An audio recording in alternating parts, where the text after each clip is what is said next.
And here we have the next review of Autobot Wheeljack from the Bumblebee movie. Now getting into the review, taking a look at the box first, we have a nice image of Wheeljack. He is from Bumblebee. He is a Tomy product. He Transformers Generations, Transformers 81 Studio Series. He's an Autobot. His name is Wheeljack. For ages 8 and up, he is also a Hasbro product. On the side of the box, you have 81 Wheeljack Studio Series, Deluxe Class in 4 languages. On this side of the box, you have the Autobot logo. Wheeljack, he is an authentic Transformer. And on the back of the box, you have the product shots. He is big scale, big screen inspired, my bad. He's an Autobot. He is from Bumblebee. His name is Wheeljack. He's from the Cybertron fall scene. He has a backdrop included, the Hasbro. He transforms in 31 steps. And this is basically the same bio as Ratchet, so if you want to read it. But it's whatever. Bottom, nothing. On top, just Bumblebee. Now let's get Wheeljack out here and see what he's all about. And here we have Wheeljack out of the box and in his Cybertronian sports car mode. Now taking a look at the details of the vehicle mode. Here you have some nice gloss black for the headlights on both sides, as well as some nice green and red striping on the hood, some green right there on the top of the vehicle, and on the top of the cab you do have some nice red detailing. The window is a nice translucent blue plastic, which is a fingerprint magnet, so be cautious of that. For the side of the vehicle, the wheels are cast, all 4 wheels are cast in translucent blue plastic with some nice white painted over the rims with some nice detailing on those rims, by the way. You have some nice green striping on both sides of the vehicle mode as well as the wheels. And the spoilers are just nothing special. The back is just hollow, and the bottom is Kibbletopia. So, let's get this guy in some size comparisons. So here we have him next to the next review, Studio Series Deluxe Class Brawn, also from the Bumblebee movie. Now, he does come with a singular accessory, that being his cannon from the beginning of the movie. I wish he came with a shoulder cannon, but that's alright. I'm not complaining about it. I just wish it was included. It's okay though. But it's cast in a nice dark gray plastic with some nice detailing. Pretty sure you could fit an effect part in there. Not going to try because I don't think I have any that would fit it, which is unfortunate, but it's okay. But getting him into robot mode, first what you want to do is you want to make sure that the arms, or what will become the arms, are not tabbed into those slots right there. And then what I always do is I lift up the front section a little bit, and then I just kind of, if I can, get the arms out so that way I don't have to worry about those as much, and then I can also just finish lifting the cab section. So then fold out what will become eventually the top of the torso, and just untab the legs from these panels, flip this section around, and just kind of angle those inward. Just kind of, don't do that. Just kind of angle those, and they should kind of thump into place or click. I know this side clicks, this one just really thumps. Then fold the feet down like so. And then make sure that these 2 sections are untabbed, so that way you can rotate them down.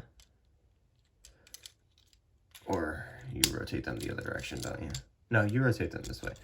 I don't even know the figure that well myself.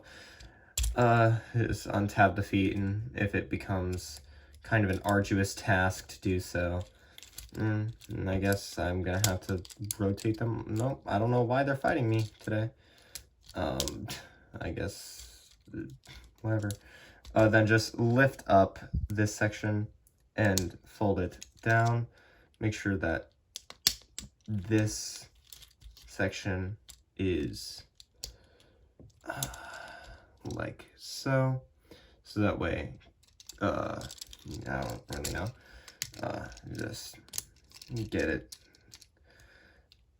Come on. Clearance is not this figure's strong suit. Let me just say that right now. Just kind of force it around like that, and then rotate it down, thump, boom, and there you have the feet done. Oof. All right, and then rotate this whole assembly around, flip the hood of the car inward, and then kind of get all this prepared to be tabbed in, and then untab the arms rather, and then what to do, bring them down, there we go, and then rotate them around so that they are facing more inward, and then bring in, actually want to make sure that that's like that, bring them in, the wheel section will tab in to either side of the main torso, and then just kind of, don't do that yet,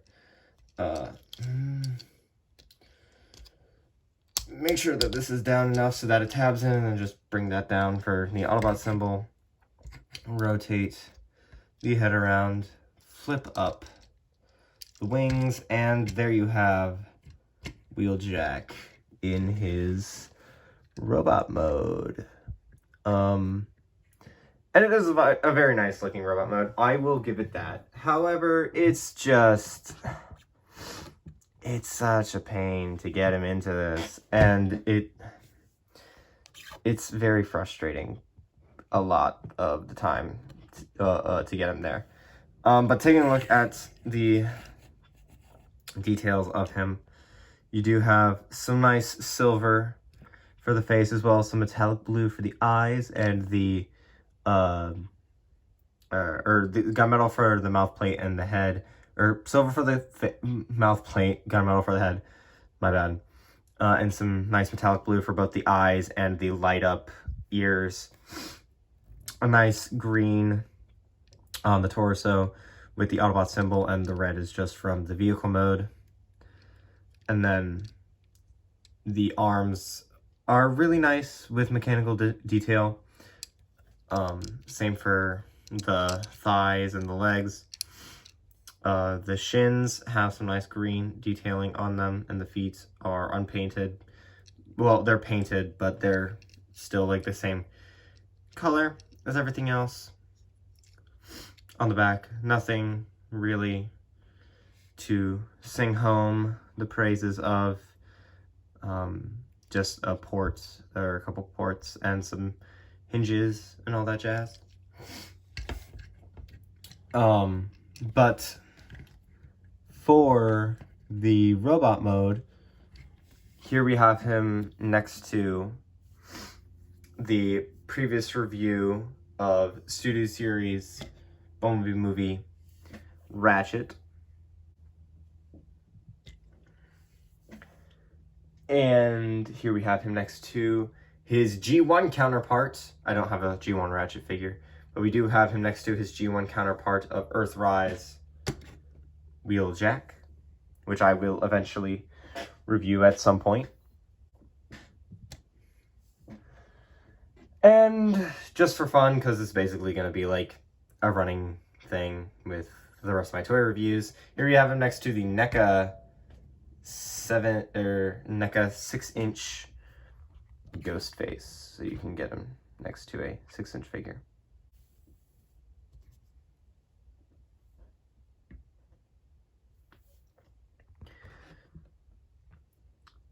Now, this figure is really nice, but let's get into the articulation, and then we'll close out the figure. So, for the articulation, you do have a nice ball joint at the head. I would be careful of the ears, however, because they are very thin in comparison to, well, the rest of his body. But he can look up that far and look down that far. He can move his head side to side. He has a full range of motion at the shoulder, can bring his arm out that far, and his arm can go in that far. These like to untab a lot. These can move to adjust to any pose that you choose to do. He does have a double jointed elbow for transformation as well. No rotation at the wrists, but if you do not like the kibble on the arms, you can remove those if you so desire. He does have a waist swivel, however, hindered by the thighs. He does have a thigh rotation. He can kick up that far and kick back that far up. I don't know if I caught it. He has a little under 90 degrees of rotation at the knee, and then he has a natural ankle pivot, but it's nothing really to sing home about. And you can't really straighten his foot out. His foot can go down a little bit up, probably more if you bring this forward, and yeah, it's a little bit more, but not a lot more. But let's just get this guy under his backdrop and finish this video up. And here we have Wheeljack on his backdrop, and as final thoughts of the figure, it's a good figure. I highly recommend it. My problems mostly come in the articulation department and a little bit with other things as well. The gun is a tight fit in his hand, so if you can get it in, it's great. There are clearance issues when you're transforming him both to and from vehicle mode. But other than that, he's a really nice figure and a really great figure to have in your display, especially if you're collecting all of the Bumblebee movie figures, especially if you're a Bumblebee movie fan. And most importantly, if you're a Transformers fan and you really like just collecting things of that interest you, I would recommend picking this up if you are interested.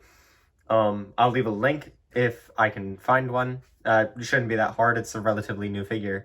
But there will be a link in the description, as all of my other reviews hopefully do have those kinds of links as well to pick up a figure for yourself, because it's not sponsored. I just like buying shit. Anyway, thank you all so very much for watching. Please leave a like, and here's your second reminder to please leave a like. If you liked what you saw and you want to see more, just hit that subscribe button and tell me what you would like me to review. Within reason, obviously. I'm not going to spend $1,000 on a figure just to review it and only talk about it once. Or, you know, sell it eventually. Has a lot of Unicron. But if you like what I'm doing, subscribe, please. And I'll see you all in the next video. Peace out.